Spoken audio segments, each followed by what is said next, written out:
right, ladies and gentlemen, this is Apple Music. We have a very tough moment we all got to work through as fans of the hip hop culture and fans of the great songwriter, rapper, and human being that we've all come to know, Juice Wrld. I got Bibby and Peter on here. What was the relationship you guys had with Juice? Well, I'm on the label side. I signed Juice to me, and then like Pete and G Money helped with the management, tour manager, all that. Yeah, so everything was collected because we did most of everything in house. Baby and George, signed them, found them, and all that good stuff, and we just rocked and built everything from ground up for real. You know what I'm saying? Now, Bibby, how did you meet Juice in Chicago? Through my brother. So I think G Herbo's DJ played the music for my brother, and my brother sent me like 2 songs. I'm like, all right, yeah, these cool, and then he had sent me Lucid Dreams. And then I'm like, all right, now this is the one, like, cause first he said All Girls Are the Same. I'm like, all right, this is a good song, it's cool. But then he sent me Lucid Dreams like a couple days after. I'm like, nah, this is probably the best song I heard in 10 years. And when I heard that, he just like blew him out, brought him to studio in Chicago. Yo, this record, Tell Me You Love Me, featuring Trippie Redd. Mm-hmm. This one is a super radio smash. How much of this song was done?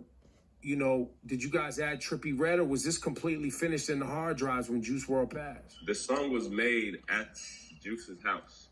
I also managed Trippie, so got it. Yeah, no, but that was even before that even happened. But that was made because Juice and Trip were like actual real buddies, and they always come over to the house and whatnot. And they have a bunch of records together, and this record was made at the house, but we never really did too much with it. We actually had an idea we were going to put it out, but before all that happened, it's crazy. On Conversations and on many other records, either on this project, Legends Never Die, available on Apple Music, or projects before, talking about demons, seeing demons, feeling like he was going to die. You know what I mean? These kind of things were always a part, kind of in a lot of his talk. Bibby, you spoke a lot about kind of being on the phone with him and having to talk him through a lot of these emotions pretty frequently, right? Yeah, because a lot of the stuff I didn't understand, like we would have talks, like he would always say anxiety or talk about drug addiction. I'd be like, bro, stop doing this. You know what I'm saying? For the people out there watching this conversation and dealing with anxiety, it took, my mother was clinically depressed, and that was my mom, but I didn't really know that until I was in my 30s that she told me. Like, I never knew. She never told me nothing. And I didn't understand it when she told me. And her mom committed suicide when she was like 40-something years old. My mom was real young. And I didn't know that until I was in my 30s. And I think, a lot of our families, my mom was in an orphanage and poor, Jewish family in Philly. My dad, black man in the Bay, whatever. But y'all know, when you poor, or you're like, from an immigrant family, or, you just come up in the hood, these talking about mental health sounds like super sophisticated, and then I remember the first time people started using terms like anxiety, and I was like, what do you mean you got anxiety? Yeah, like, exactly. What are you talking about? Through artists like Juice Wrld, or, a lot of artists talking about it, I've come to learn that it's more common. And I've come to learn that, there's help out there for people. And if you are watching this and you feel alone, the answer isn't to self-medicate. That's not the answer, because that's just going to make your mind more cloudy. That's going to make, everything more, you even more insecure about yourself, or sometimes the anxiety gets worse when you self-medicate. You need to seek help for sure. We're trying to make sure the narrative for Juice is like, he saw the doctor over 10, 20 times. He was literally about to go to male rehab. You know what I'm saying? We had set up rehab right before he passed away. He was supposed to go to rehab a week on the after. 22nd of December. Damn. Oh, anybody could formulate a good song, write a hook, a verse, but there's nobody that can take what you're really feeling and put it on a track, on a beat, make it rhyme, do this 5 minutes, and we listen to it, and you like, damn, I feel this, I know what he going through, and then if you really relate to this, then you know what I'm saying, then you feel like that's your brother. That's why this hit people so hard when this unfortunate event happened. It's because all these kids, they listening, and they're like, I really, relate to Juice. I really like, he's going through what I'm going through. He's not writing songs to make hits.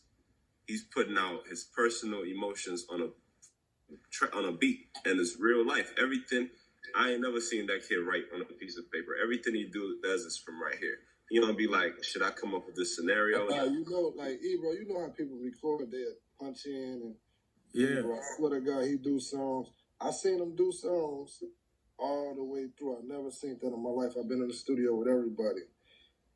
You play a beat in the studio, and he just let it run. He'll do the hook, do the verse, and then do the hook again in a different tone, and then do another verse. Like that's I never seen that a damn. Nah, that's why I say he's prolific, man. He's a phenomenal artist, man. Maybe that's something we all need to try to do, is maybe there's like a Juice World mental health fund or something that people could contribute. And it's a fund where people can sign up if they don't have the resources. So Juice's mom launched the Live Free 999 Fund, where most of the proceeds from the album, merchandise sales, and all that stuff is gonna go to. It's already been publicized. You can Google it, Live Free 999 Fund. That is solely here to specifically help not only inner city youths and music programs and things like that, but also people battling addiction. Addiction. Live Free 999 Fund. You can Google it, and it's gonna pop up the first thing. But even in addition to that, if you don't want to go that route, just shoot Bibby a DM. You can find me or Ebro. You can hit Ebro on DM. If he sees the message, he can bring it back to us, and we can help a few people out and make sure, because we can't lose another person. Everybody is just as important as a superstar. Every life, everybody's life is just as important. Just because somebody's famous, it don't mean that it's a different level of life. So if you're going through something at any level, don't hesitate to reach out. We can find you resources. We can do all that for you, okay?